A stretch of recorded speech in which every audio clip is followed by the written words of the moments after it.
ওরে বল, যদি মাল খাতে চাইস বল কবুল।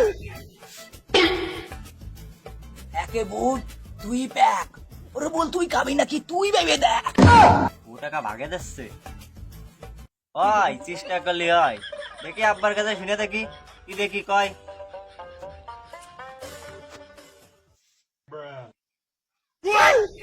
200 টাকা নিতে গেলে ডিলারের নানান কথা কয়। 2 থেকে 3 হলি একটু ভালো হয়।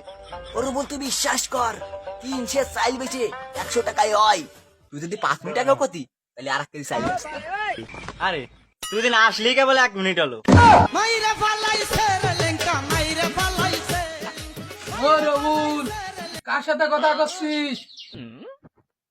আব্বা দোস্ত কবুল। তোর বন্ধুরে তো আমি কোনোদিন দেখলাম না। আব্বা আমার দোস্ত